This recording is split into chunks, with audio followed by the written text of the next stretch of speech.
Let's Mike News at 5.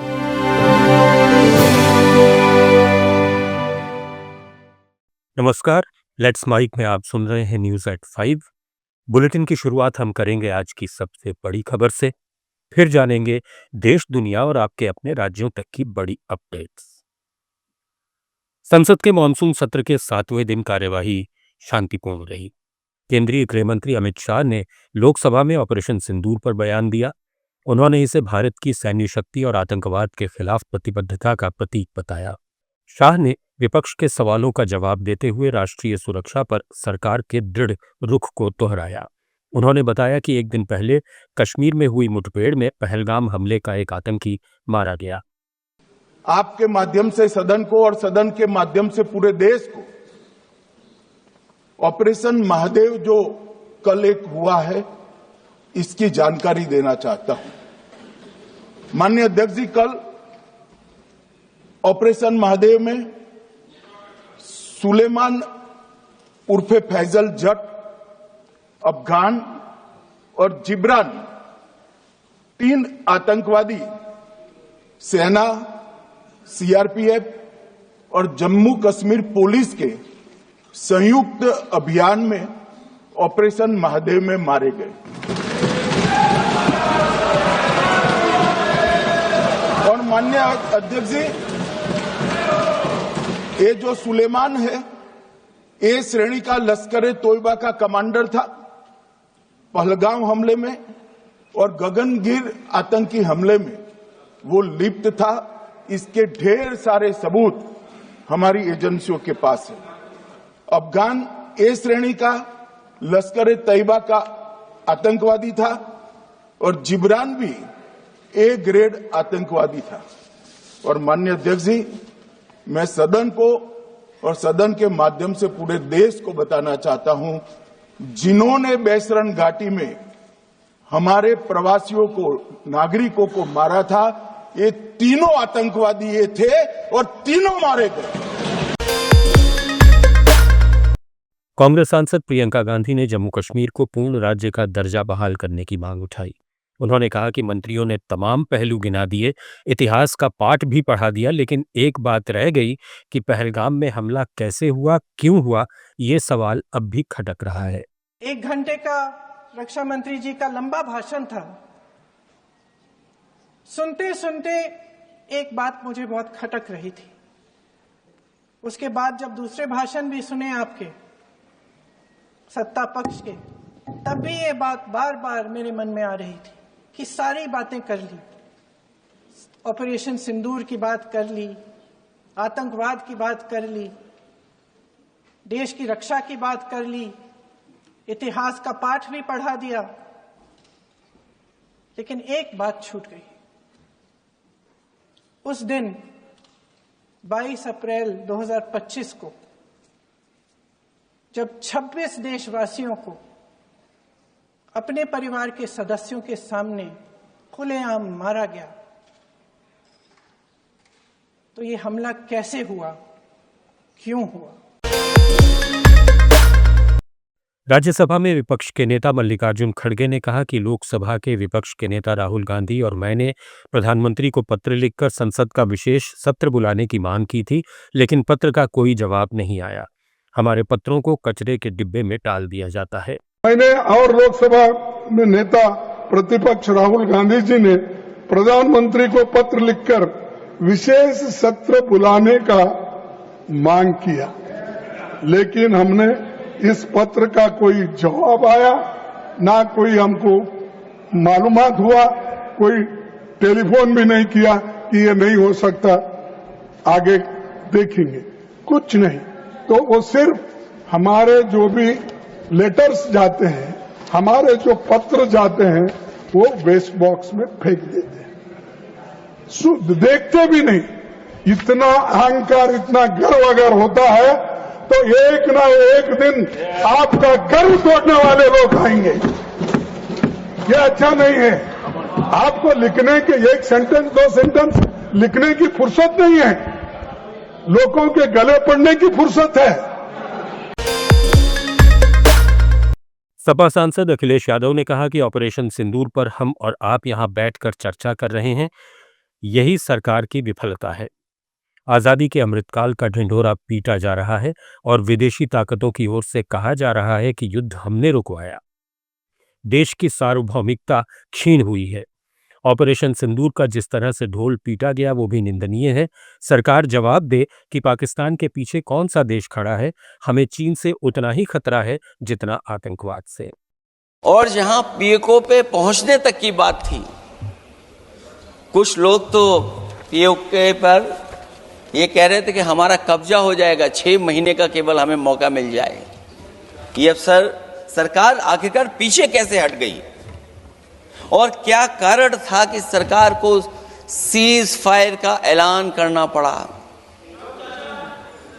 अध्यक्ष महोदय, हमें उम्मीद थी कि सरकार सीज फायर करेगी, सरकार ऐलान करेगी, लेकिन इनकी मित्रता बहुत है, बहुत गहरी मित्रता है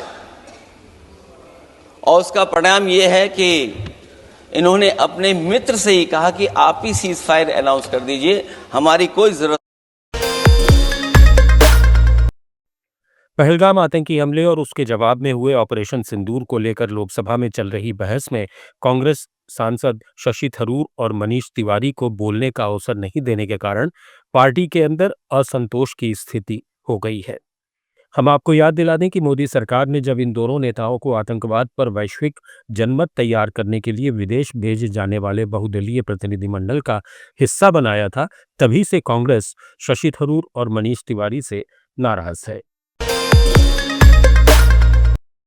लोकसभा में विपक्ष के नेता राहुल गांधी ने उन 22 बच्चों को गोद लेने का फैसला किया है जिन्होंने ऑपरेशन सिंदूर के दौरान जम्मू कश्मीर के पुंछ सेक्टर में पाकिस्तानी सेना द्वारा की गई भीषण गोलाबारी के कारण अपने माता पिता को खो दिया था।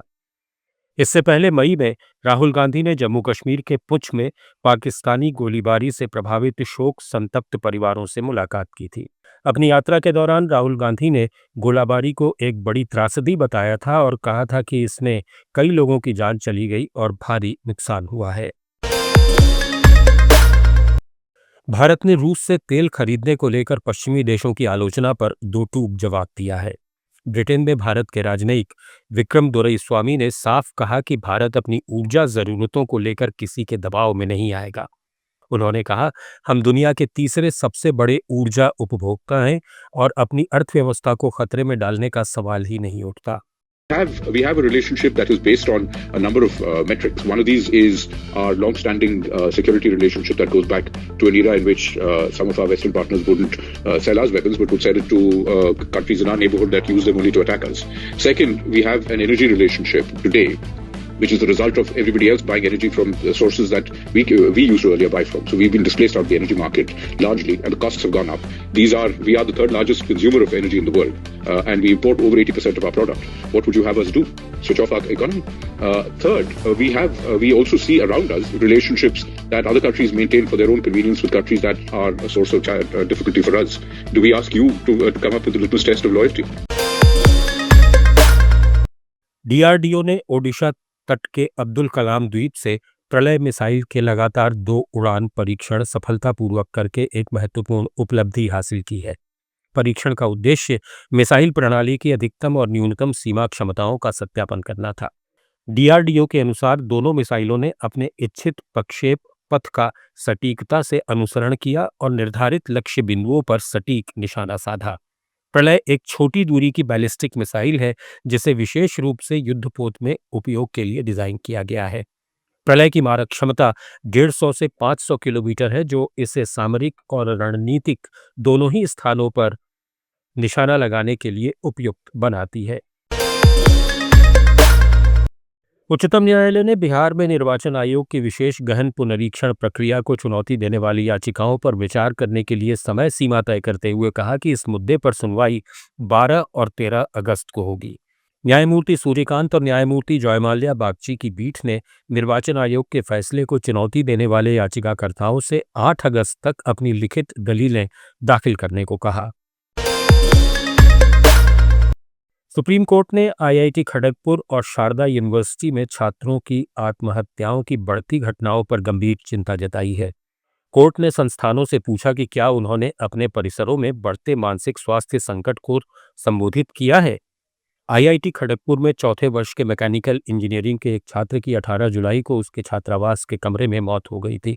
ये संस्थान में केवल 7 महीनों में चौथी अप्राकृतिक मौत थी।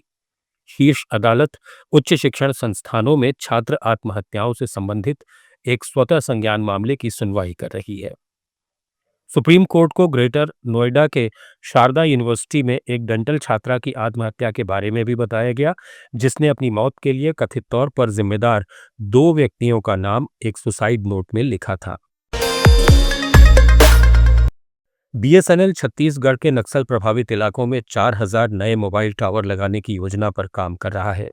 दूरसंचार और ग्रामीण विकास राज्य मंत्री पेम्मासानी चंद्रशेखर ने बताया कि सुरक्षा बलों और वन विभाग से आवश्यक मंजूरी मिलने के बाद इन टावरों की स्थापना चरणों में की जाएगी।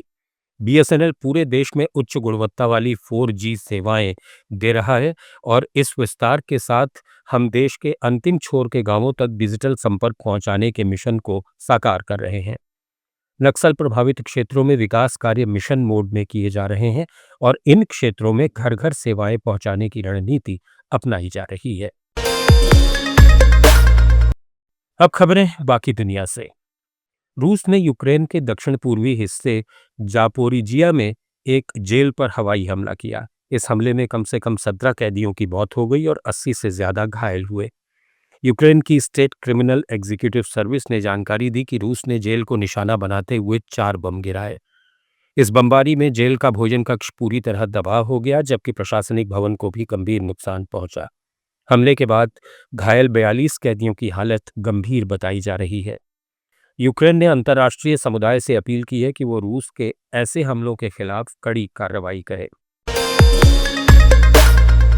इधर अमेरिका के राष्ट्रपति डोनाल्ड ट्रंप ने कहा कि वो रूस के राष्ट्रपति व्लादिमीर पुतिन को यूक्रेन के खिलाफ युद्ध रोकने के लिए अब सिर्फ 10 से 12 दिन का वक्त दे रहे हैं।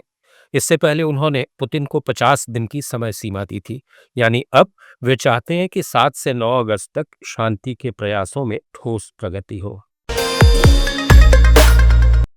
अमेरिकी राष्ट्रपति ट्रंप ने ऐलान किया कि जिन देशों ने अमेरिका से अलग से व्यापार समझौते नहीं किए हैं, उनके लिए 10 से 20% तक के इंपोर्ट टैक्स लगाए जाएंगे। ट्रंप ने कहा कि दुनिया के लिए मैं कहूंगा कि ये रेंज 15 से 20% के बीच होगी। मैं थोड़ा अच्छे इंसान की तरह पेश आना चाहता हूं। ये बयान ऐसे वक्त आया है जब 1 अगस्त की डेडलाइन करीब है, जिसके बाद ट्रंप सरकार नए बाइलैटरल डील्स के बिना देशों पर भारी टैरिफ लगाने जा रही है।